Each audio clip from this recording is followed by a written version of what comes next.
It's Tuesday, February 23rd, 2016, and here are the top stories we're covering this week.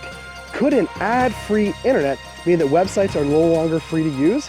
It might occur, according to the Internet Advertising Bureau. Now, what if you're a hack-savvy burglar? Could you potentially break into Simply Safe's wireless home security system from hundreds of feet away? Yes, for just $250. What about reading an ebook on the beach? Wouldn't that be nice to charge a battery? Yes, I think I will, very much. I think I'm gonna have to book a vacation. Well, we're gonna be telling you about a special case for an ebook reader that charges and gives you 1 extra day battery life with just 1 hour of reading on the beach. I'm kind of pasty white right about now, so I think I'm gonna have to book that vacation. All right, Facebook, they're feeling a little bit of responsibility for people who are posting suicidal thoughts, and they're gonna be doing something about it. We'll tell you about that coming up in just a few minutes. And lastly, shut off your computer. Not right now, but if you're gonna be downloading a hacked version of on iOS this weekend, we're gonna tell you which one it could be and how you can protect yourself. These stories are coming up in just a few seconds, so stick around. Hi, I'm Robbie Ferguson, and I love being a Vimeo Pro member.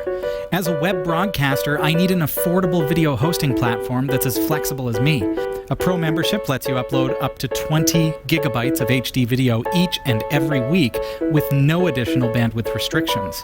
That means if you produce a show that uses even up to 20 gigabytes of storage, your limit resets itself the following week, so you can do another 20 gigabytes. And keep doing that week after week. Now, Category 5 with all of our shows use roughly 10 gigabytes per week. From there, Vimeo automatically generates all the files that you need to provision your RSS feeds, Roku channel, website media player, or even video downloads in multiple bit rates, with no limits on your bandwidth usage or how many people can access your files. What's best? The price is astonishingly affordable.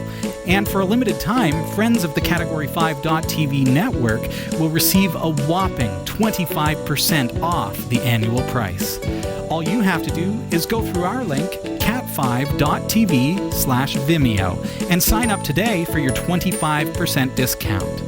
To top it off, you get 30 days to try it risk-free. If you're not happy with Vimeo Pro, you pay nothing. The deal is only for a very limited time. Go to cat5.tv/Vimeo. I'm Jeff Weston, and here are the top stories from the Fireside Category 5.tv newsroom, sponsored by the Man Cold. Have you got the Man Cold? I've got the Man Cold. Don't get the Man Cold. Proposals by mobile phone provider 3 intend to offer ad blockers that could have a negative impact on internet access, is what an advertising body has warned. 3 said the ad blocker it's planning to use could block up to 95% of banner and pop-up ads. The service will roll out this year, but the question is, will it be free? 3 said that their 8.8 million customers would be able to choose whether to activate the service, and they also told the BBC that it had not yet decided whether to charge for the feature or not. In a statement, the Internet Advertising Bureau, or the IAB, said that the proposal could impact the way web platforms are funded. Here's a quote. The IAB believes that ad-funded internet is essential in providing revenue to publishers so they can continue to make their content, services, and applications widely available at little or no cost. We believe ad blocking undermines this approach and could mean customers have to pay for content they currently get for free. Here's the deal. I agree with them, because if you've got a service that is provided for free, like say Category 5, we rely upon ads and all that kind of stuff to generate a little bit of revenue. If you block that stuff, we don't get revenue. It makes it much more difficult for us to bring this kind of programming to you free of charge. So this isn't a great idea. 3, you need to back off. A security system that's in use in more than 200,000 homes, I should say, has an unfixable flaw. It sounds painful. This flaw allows tech-savvy burglars to disable the alarm from as far away as a few hundred feet. The wireless home security system from Simply Safe is marketed as costing less than competing ones, as it's easier to install and it doesn't use wires for components to communicate with each other.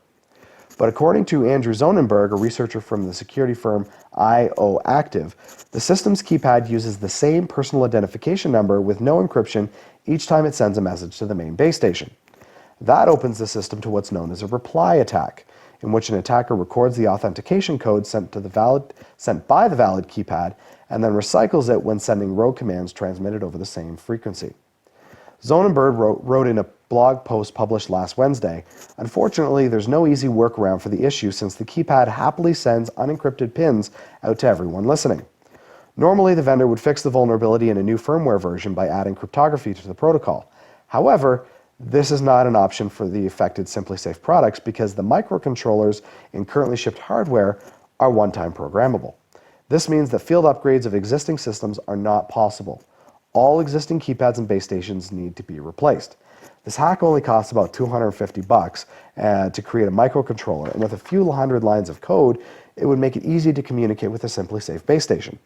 With a one-time investment out of the way, an intruder would then be able to hide the device within a few hundred feet of the SimpliSafe base station and wait for the owner to activate or disable the alarm.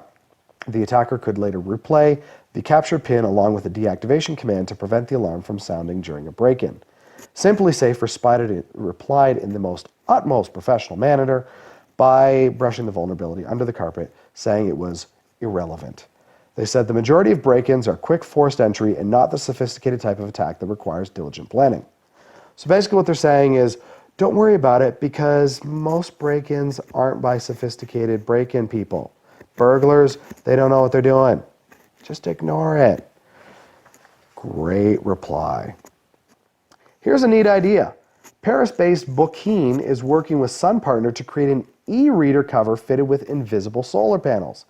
The makers claim that just 1 hour of reading in good light conditions with the cover adds an extra day of battery life to the device.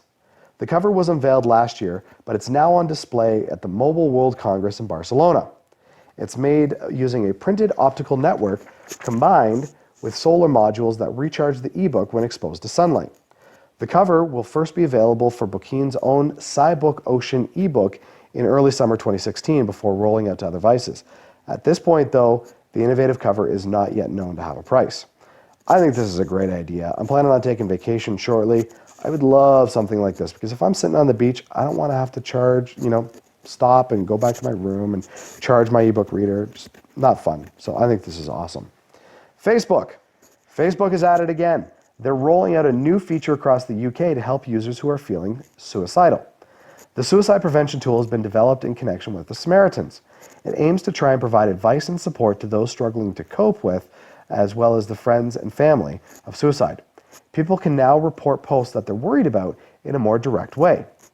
Versions of the tool were launched in the US a year ago and in Australia in December. Facebook said in a statement, "We have really strong sense of responsibility towards the safety of people who are on our platform." Here's how it works. People who see explicit threats of suicide are asked to call emergency services. Otherwise, people are asked to flag troubling content on Facebook. They then send this content on to a team who work around the clock reviewing posts. Suicidal posts are prioritized, and help options are sent to those people on Facebook thinking they're struggling, who are showing that they're struggling to cope. I've seen this kind of stuff on Facebook a few times. So somebody makes a comment, and you're like, is that a joke, or is there something to this? So I think this is a great idea. It's not often that I agree with changes that Facebook is making. So in this case, I say, good job, Zuckerberg. All right. Let's get on to Linux, hacked iOSs in particular. On Sunday, it was discovered that hackers created a modified Linux Mint ISO with a backdoor in it and managed to hack their website to point to it. As far as the team knows, the only compromised version was Linux Mint 17.3 Cinnamon Edition. The situation happened on Sunday and it was quickly detected and fixed, so it should only impact people who downloaded Linux Mint Edition on February 20th. If you still have the ISO file, you can check its MD5 signature against the correct ones and be sure to see if you're safe. And if not, we're going to recommend that you re-download and reinstall. Linux Mint warns in the notice, divide the ISO. If you burnt it to DVD, trash the disk. If you burnt it to USB, format the stick. Pretty self-explanatory. They go on to say that if you installed the ISO on a computer, put the computer offline, back up your personal data, reinstall the OS or format the partition, and change your passwords for websites, like, say, your email. Big thanks this week to Roy W. Nash and our community of viewers for submitting stories to us. If you found a news story that you'd like to send to us, you can email it to newsroom@category5.tv. For all your tech news with a slight Linux bias, visit category5.tv's newsroom at newsroom.category5.tv. From the Category 5 Fireside TV Newsroom, sponsored by The Man Cold, I'm Jeff Weston.